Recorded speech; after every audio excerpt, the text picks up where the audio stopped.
নমস্কার, আপনারা দেখছেন ট্রাইব টিভি বাংলা। আজকের জেলার খবর নিয়ে আপনাদের সঙ্গে রয়েছি আমি কুনামি। শুরুতেই যে গুরুত্বপূর্ণ খবরের দিকে চোখ রাখব। আমবাগান থেকে আধপোড়া দেহ উদ্ধার ঘিরে চাঞ্চল্য। ঘটনাস্থল মালদার চাঁচল ২ নম্বর ব্লকের মালতিপুর এলাকা। শুক্রবার ৭ সকালে বিডিও অফিস সংলগ্ন আমবাগানে আগুন জ্বলতে দেখেন স্থানীয়রা। পরবর্তীতে ঘটনাস্থলে গিয়ে খড়ের আগুনে জ্বলন্ত দেহটি লক্ষ্য করেন সকলে। স্থানীয়দের অনুমান দগ্ধ দেহটি সম্ভবত কোনো মহিলা, তাকে বাইরে কোথাও খুন করে প্রমাণ লোপাটের জন্য দেহ পুড়িয়ে দেওয়া হয়েছে। খবর পেয়ে ঘটনাস্থলে পৌঁছে যায় পুলিশ এবং দেহটি উদ্ধার করে ময়নাতদন্তের জন্য পাঠিয়েছে। এলাকা পরিদর্শনে পৌঁছেছেন মালদা জেলার অতিরিক্ত পুলিশ সুপার সম্ভব জৈন।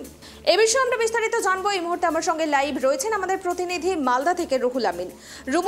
রুহুল, আমবাগান থেকে যে আধপোড়া দেহ উদ্ধার হয়েছে সেটি কার এবং পরিচয় জানা গিয়েছে? দেখো কোন, আমি তোমাকে প্রথমে জানিয়ে রাখবো, মালদা জেলার মালতীপুর এই আমবাগান থেকে আজকে সকালে হাড়হিম করা একটি অগ্নিদগ্ধ দেহ কিন্তু দেখতে পান স্থানীয় বাসিন্দারা, এবং তারপরেই সেই অগ্নিদগ্ধ দেহ দেখার পরেই খবর দেওয়া হয় চাঁচল থানার পুলিশ বাহিনীকে, এবং ঘটনাস্থলে ছুটে আসেন চাঁচল থানার আইসি পুনেন্দু কুমার কেন্দ্রের নেতৃত্বে বিশাল পুলিশ বাহিনী।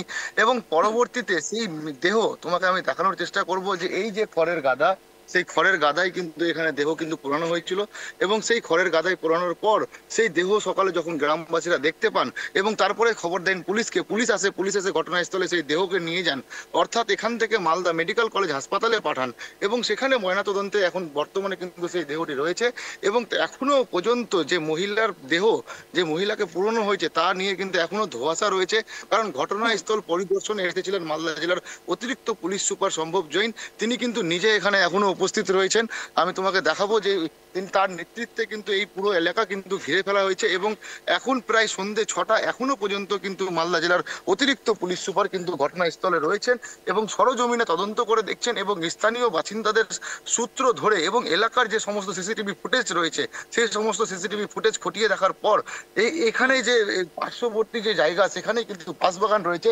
তোমাকে দেখাবো এই যে বাঁশবাগানটি, এই বাঁশবাগান থেকে কিন্তু একটি ছুরি উদ্ধার করেছে পুলিশ, এবং সেই ছুরিতে কিন্তু রীতিমতো রক্ত একটা চিহ্ন পাওয়া গেছে, এবং সেই ছুরি ফরেন্সিক দপ্তরে কিন্তু পাঠিয়েছে, উদ্ধার করেছে পুলিশ, এবং সেটিকে ফরেন্সিক ডিপার্টমেন্টে পাঠানো হয়েছে যে সেই ছুরির সাথে কি এই যে অগ্নিদগ্ধ যে দেহ, যে দেহটি পড়েছিল সেই দেহর কোনো সূত্র মিলছে কিনা, এবং এই সমস্ত বিষয় কিন্তু পুলিশ খতিয়ে দেখছে। এখনো পর্যন্ত কিন্তু এলাকায় কিন্তু পুলিশ রয়েছে, এবং গোটা ঘটনার কিন্তু তদন্ত কিন্তু নিষ্পত্তি করার জন্যই কিন্তু এখনো পর্যন্ত পুলিশ তদন্ত চালিয়ে যাচ্ছে। কুনামি, রুহুল, পুলিশ কি বলছে? সেই ঘটনাস্থলেই কি খুন হয়েছে নাকি বাইরে কোথাও খুন করে সেখানে দেহ পোড়ানো হয়েছে প্রমাণ লোপাটের উদ্দেশ্যে?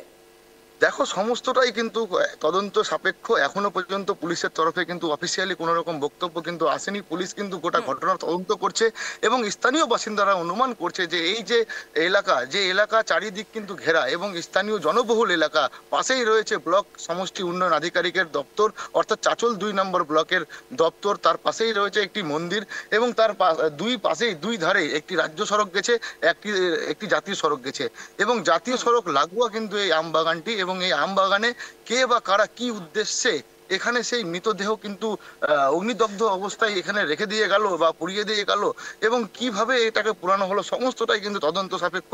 এখনো কিন্তু পুলিশ ঘটনাস্থলে রয়েছে এবং গোটা বিষয় কিন্তু খতিয়ে দেখছেন নিজে অতিরিক্ত পুলিশ সুপার সম্ভব জৈন। পুনামি, ধন্যবাদ রুহুল।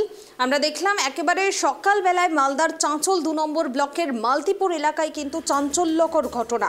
একটি আমবাগান থেকে আধপোড়া দেহ উদ্ধার ঘিরেই কিন্তু চাঞ্চল্য ছড়ায়। ঘটনাস্থলে পৌঁছায় পুলিশ, এবং পুলিশ এখনও ঘটনার তদন্ত করছে। এখনও ঘটনাস্থলে পুলিশ রয়েছেন। ঘটনাস্থলে রয়েছেন মালদা জেলার অতিরিক্ত পুলিশ সুপার সম্ভব জৈন, এবং এখনও পর্যন্ত যে মৃত মহিলা রয়েছে তার কিন্তু পরিচয় জানা যায়নি। তিনি উপস্থিত হয়েছেন, এখন তো বোঝা মুশকিল, তদন্ত চলছে, দেখা যাক আমরা কি করছি। কিছু জানা গেছে? আইডেন্টিফাই হয়নি বলতে, সেটাও এখন কনফার্ম নয়। আমরা পাঠিয়েছি হসপিটালে, দেখা যাক। এখন পর্যন্ত কেউ আইডেন্টিফাই করতে পারছে না। হাতরাসের সাথে আজকে যে মালতীপুরে ঘটনাটা ঘটেছে এটাকে বিচার করা যাবে না, তুলনা করা যাবে না।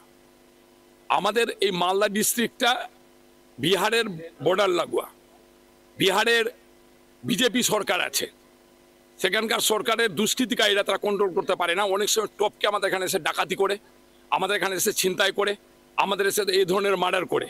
পুলিশ তদন্ত করছে আমি বলতে পারছি না, হতে পারে যে এটা বিহারের লোক দুষ্কৃতিকারীরাও থাকতে পারে, তার সাথে যুক্ত থাকতে পারে, এর সাথে হাতরাসের কোনো সম্পর্ক নেই।